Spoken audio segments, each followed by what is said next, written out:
नमस्कार, आप देख रहे हैं 4 PM और मैं हूं आपके साथ निधि तिवारी। बीजेपी अपने 400 पार का सपना पूरा करने के लिए हर संभव कोशिश कर रही है। साम दाम दंड भेद सब कुछ अपना रही है, सारे हथकंडे अपना रही है। गुजरात के सूरत में भी बीजेपी चुनाव से पहले ही जीत गई। सूरत में बाकी दलों के उम्मीदवारों ने अपना नामांकन वापस ले लिया और भाजपा प्रत्याशी निर्विरोध जीत गया। ठीक यही फॉर्मूला बीजेपी ने इंदौर में भी लगाने की कोशिश की। हालांकि ये कोशिश सफल नहीं हो सकी और पूरी तरह से फेल हो गई।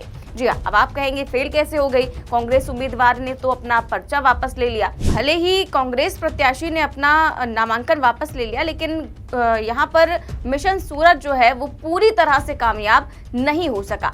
खबर देखिए, लिखा हुआ है कि इंदौर में पूरा नहीं हो पाया बीजेपी का मिशन सूरत, उम्मीदों पर ऐसे फिरा पानी। तो दरअसल भले ही कांग्रेस के उम्मीदवार ने अपना जो पर्चा है वो वापस ले लिया, लेकिन बीजेपी की इंदौर में ये कोशिश थी कि यहाँ भी वो प्रत्याशी निर्विरोध चुन लिया जाए। इसके लिए कांग्रेस सहित 9 प्रत्याशियों ने अपना नामांकन वापस भी ले लिया। बीजेपी ने बसपा के साथ अन्य निर्दलीय प्रत्याशियों से नामांकन वापस लेने की अपील की थी, लेकिन उन्होंने ऐसा नहीं किया। न तो बीएसपी प्रत्याशी ने अपना नामांकन वापस लिया और न ही निर्दलीय प्रत्याशी ने। दरअसल इंदौर से चुनाव लड़ रहे निर्दलीय प्रत्याशी और बसपा प्रत्याशी ने कहा कि बीजेपी नेताओं ने उन्हें प्रलोभन दिया और दबाव बनाया कि वो अपना नामांकन वापस ले लें। बसपा प्रत्याशी संजय सोलंकी ने तो यहां तक कहा कि प्रत्याशियों को सुविधा के साथ साथ वो जो चाहते हैं सब कुछ देने का प्रलोभन दिया गया और कहा गया कि आप लोग अपना नामांकन वापस ले लीजिए।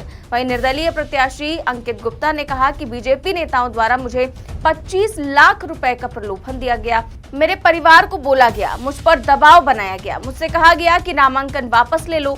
वहीं दूसरे निर्दलीय प्रत्याशी परमानंद तोलानी ने कहा कि मेरे प्रस्तावक पर दबाव डाला गया, उसे लालच भी दिया गया। उससे कहा गया कि परमानंद तोलानी से कहिए कि उनका मंच पर सम्मान होगा, जहां सीएम भी मौजूद रहेंगे, बस वो अपना नामांकन वापस ले ले। लेकिन ना तो बीएसपी प्रत्याशी ने ऐसा किया और ना ही निर्दलीय प्रत्याशी ने अपना पर्चा वापस लिया और बीजेपी को इस तरह से झटका लग गया और यहाँ पर उनका सूरत वाला मिशन जो है वो फेल हो गया कि निर्दलीय जो है वो बीजेपी उम्मीदवार जीत जाए। लेकिन सवाल ये खड़ा होता है कि इंदौर बीजेपी का गढ़ माना जाता है। पिछले चुनाव में तो देश में सबसे बड़ी जीत बीजेपी को इंदौर में से ही मिली थी और 5 लाख से ज्यादा वोटों से यहाँ पर बीजेपी ने अपना परचम लहराया था। ऐसे में सवाल उठ रहा है कि जब पिछले चुनाव में बीजेपी ने ये सीट बम्पर वोटों से जीती थी, तो इस बार ऐसा क्या हो गया कि वो यहां से निर्दलीय चुनाव जीतने की कोशिश कर रही है। हालांकि बीजेपी ने कोशिश तो पूरी की, लेकिन इस बार वो पूरी तरह से कामयाब नहीं हो सकी। उल्टा ये दांव बीजेपी पर ही भारी पड़ गया है। जी हाँ, खबर देखिए, ये खबर प्रशांत टंडन ने शेयर की है और लिखा हुआ है कि नाराज हुआ शहर, सब तरफ एक ही सवाल, ऐसा क्यों किया भाजपा ने? गुस्से में इंदौर, जीती हुई बाजी नाम वापसी के कृत्य से दागदार हुई। इसके बाद जो है छोटी सी आप देखिए हेडिंग किनारे पे ये भी लिखी हुई है कि नाम वापसी से आम आदमी ही नहीं भाजपाई भी दुखी, आरएसएस भी नाराज। अब ये देखिए लिखा हुआ है कि जो जनता की नज़र में गलत वो मोदी शाह के लिए सही है। इस तरह की हेडिंग्स आप जो देख रहे हैं अपनी स्क्रीन्स पर कि ये इस पेपर ने लिखा हुआ है और जाहिर तौर पर गुस्से में इंदौर शहर है ये जो है बताया गया है। और ये जो है ये खबर शेयर करते हुए प्रशांत टंडन ने लिखा कि इंदौर के कांग्रेस कैंडिडेट अक्षय बंग का नाम वापस कराकर बीजेपी ने गलती कर दी है। इंदौर जीती हुई सीट थी, लेकिन लोगों में अब बीजेपी के खिलाफ गुस्सा है।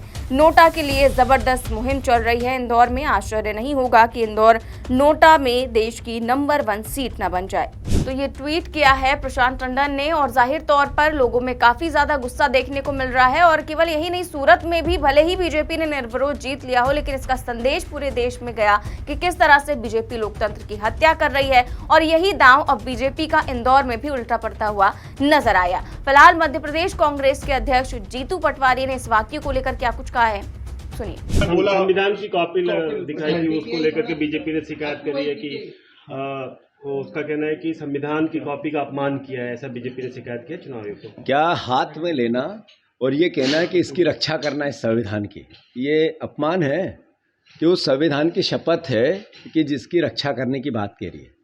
70 साल की 75 साल के आज़ादी के बाद देश में बहस है लोकतंत्र बचाने की, आरक्षण बचाने की, संविधान बचाने की, वोट के अधिकार को बचाने की, ये फ्रीडम मीडिया का ये बना रहे, इसको बचाने की बहस है देश में। अगर देश का आम नागरिक ये सोचता है कि मेरे मौलिक अधिकार खतरे में आ गए, राजनीतिक अधिकार खतरे में आ गए, देश का आम नागरिक ये सोचने लगा कि हमारा आरक्षण खतरे में आ गया, बाबा साहब अंबेडकर का अपमान हो रहा है, बीजेपी इससे बच नहीं सकती है, अपना मुंह नहीं छुपा सकती है। अनंत हेगड़े हैं, जो अरुण गोविल जो भारतीय जनता पार्टी के प्रत्याशी हैं, ऐसे कई तमाम सैकड़ों लोगों ने संविधान को बदलने की बात कही है। वो बीजेपी के हैं और बीजेपी में है, बीजेपी के प्रत्याशी हैं। देश के प्रधानमंत्री, देश के गृह मंत्री आदरणीय मोहन यादव जी तीनों सफाई दे रहे हैं कि संविधान कोई खतरे में नहीं है। ये स्थिति निर्मित क्यों हुई? ये इसलिए हुई, आरक्षण खतरे में है देशवासियों। क्यों? प्राइवेटाइजेशन जितना हुआ उसको सरकारी उपकरण को बेचा गया, उसका आरक्षण था, सरकारी उपकरण थे, आरक्षण पद्धति से वहाँ व्यवस्था बनती थी, बीजेपी ने बेचा, नरेंद्र मोदी जी ने बेचा, इसी सरकार ने बेचा, तो वो आरक्षण समाप्त हुआ या नहीं हुआ? अरे बैकलॉग के पद नहीं भरे जाते हैं तो ये आरक्षण पे खतरा है कि नहीं है? अरे आपने इस देश में 30 लाख नौकरियां नहीं भरी, 30 लाख केंद्र की नौकरियां हैं, तो वहाँ आरक्षित वर्ग का आरक्षण खतरे में है या नहीं है? तो ये कहना कि आरक्षण खतरे में नहीं है, फिर धूल झोंकना है। 10 साल बाद देश के नरेंद्र मोदी जी की भावना पवित्र थी, तो ये बहस क्यों है? और 75 साल के आज़ादी के बाद देश के ये बहस, ये बातें क्यों चल रही है? मैं मानता हूँ, फिर से मीडिया से मैं अपील करना चाहता हूँ, प्रार्थना करना चाहता हूँ, हम आपके फ्रीडम की लड़ाई लड़ रहे हैं, आपके लेखनी की ताकत को बनाने की कोशिश कर रहे हैं।